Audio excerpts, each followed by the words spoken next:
யோவான் நற்செய்தி அதிகாரம் 17 இறை வார்த்தை 9 எடுத்து வாசிங்க. என்ன சொல்கிறாங்க? ஏசு என்ன சொல்கிறாரு?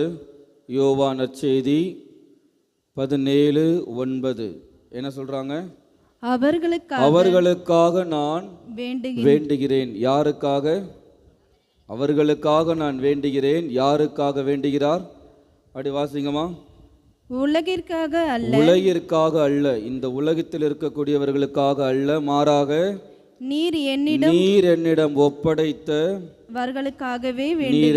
ஒப்படைத்தவர்களுக்காகவே நான் வேண்டுகிறேன். அவர்கள் யாருக்கு உரியவர்கள்? தந்தைக்கு உரியவர்களாக இருக்கிறார்கள். நாம் எல்லோரும் தந்தைக்கு உரியவர்களாக இருந்தால் மட்டும்தான் இயேசு நமக்காக ஜெபம் செய்வார். இல்லை என்றால் ஜெபம் செய்வாரா? விவிலியமே சொல்லிருச்சு. நமக்கு என்ன சொல்றாரு?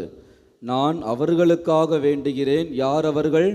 யாரெல்லாம் என்னிடம் நீர் ஒப்படைத்தீரோ தந்தைக்கு உரியவர்கள் மட்டும்தான், அவர்களுக்காக மட்டும்தான் நான் வேண்டுகிறேன் என்கின்றார். அப்புறம் எப்படி நான் தந்தைக்கு உரியவனாக மாற முடியும்? தந்தைக்கு உரியவராக நாம் எப்பொழுது மாறுகிறோம்? எப்பொழுது நாம் கடவுளுக்கு உரியவராக மாறுகிறோம்? எந்த நேரத்தில் மாறுகிறோம்? எப்போ மாறுறோம்? எந்த நேரத்தில் நாம் தந்தைக்கு உரியவர்களாக மாறுகிறோம்? எப்போ மாறுறோம்? எடுத்து வாசிங்க. கலாத்தியருக்கு எழுதிய புத்தகம் அதிகாரம் 3 இறை வார்த்தை 26-27. கலாத்தியருக்கு எழுதிய புத்தகம் 3:26-27 வாசிங்கம்மா.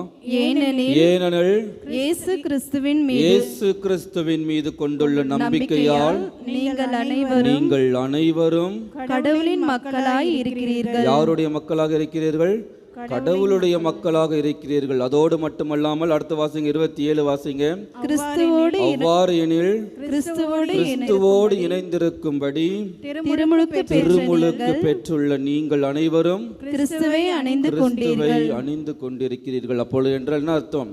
யாரெல்லாம் நம்பிக்கையோடு திருமுழுக்கு பெறுகிறார்களோ அவர்கள் தந்தைக்கு உரியவர்களாக மாறுகின்றோம். திருமுழுக்கின் வழியாக தான் நாம் திருச்சபையினுடைய ஒரு அங்கத்தினராக மாறுகின்றோம். கடவுளுக்கு ஒரு உகந்த மகளாக நாம் திருநிலைப்படுத்தப்படுகின்றோம். அப்படி என்றால் திருமுழுக்கு எவ்வளவு மிக மிக முக்கியமான அருட்சாதனமாக இருக்கிறது.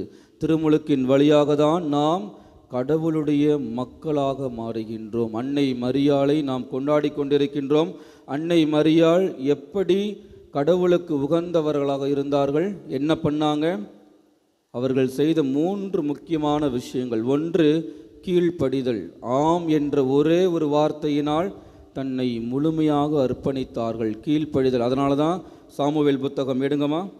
1 சாமுவேல் 15:22. கீழ்ப்படிதல் ரொம்ப ரொம்ப ரொம்ப முக்கியமான விஷயம். கீழ்ப்படிதல் வாசிங்கம்மா. 1 சாமுவேல் 15:22. வேற யாரும் எடுத்து வாசிங்கம்மா. 1 சாமுவேல். அப்பொழுது சாமுவேல் என்ன சொல்றாரு? ஆண்டவருக்கு மகிழ்ச்சி தருவது எது?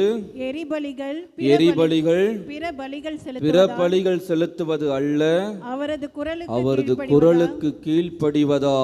அப்புறம் கீழ்ப்படிதல் பலியை விட சிறந்தது. கீழ்ப்படிதல் ஆட்டுக்கிடாய்களின் கொழுப்பை விட மேலானது. அப்படின்னா என்ன அர்த்தம்? கடவுள் நம்மிடம் எதிர்பார்ப்பது என்னது? கீழ்ப்படிதல். அன்னை மரியாள் கீழ்ப்படிந்ததுனால தான் இறைவனுக்கே தாயாக உயர்த்தப்பட்டார்கள். நாமும் கீழ்ப்படிதல் உள்ளவர்களாக இருக்க வேண்டும். அடுத்தது மிக மிக முக்கியமான ஒன்று, தாழ்ச்சி நிறைந்த உள்ளத்தோடு இருந்தார்கள். யாரை சுமந்தார்கள்? அன்னை மரியாள் இறைவனின் மகனை சுமந்தார்கள். யாரை பார்ப்பதற்காக ஓடி போனார்கள்? எலிசபெத் அம்மாளை பார்ப்பதற்கு. என்ன சொல்லியிருக்கலாம்? நான் இயேசுவை சுமந்திருக்கிறேன், எலிசபெத் தான் என்கிட்ட வரணும்னா அங்கே போக தேவையில்லைன்னு சொல்லியிருக்கலாம். ஆனால் என்ன பண்ணுறாங்க? உடனே கிளம்பி போகிறார்கள். எத்தனை கிலோமீட்டர் நடந்து போகிறாங்க? எத்தனையோ கிலோமீட்டர். அந்த காலத்தில் கார் இருந்துச்சா? புல்லட் இருந்துச்சா? என்ன இருந்துச்சு? ஒன்றும் கிடையாது. மாட்டு வண்டி கூட கிடையாது. கழுதை மேலே தான் ஏறி போகணும். அவங்களோட கழுதையும் நடந்தே போனார்கள்.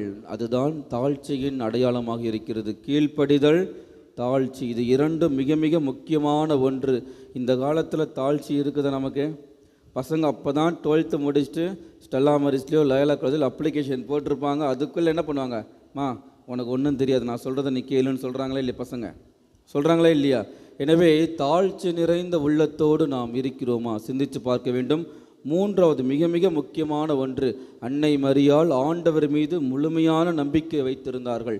நாம் எப்பொழுது அவர் மீது முழுமையான நம்பிக்கை வைக்கின்றோமோ கடவுளுடைய மக்களாக மாறுகின்றோம். அதை தான் நாம் கலாத்தியர்கள் எழுதிய புத்தகத்தில் வாசித்தோம்.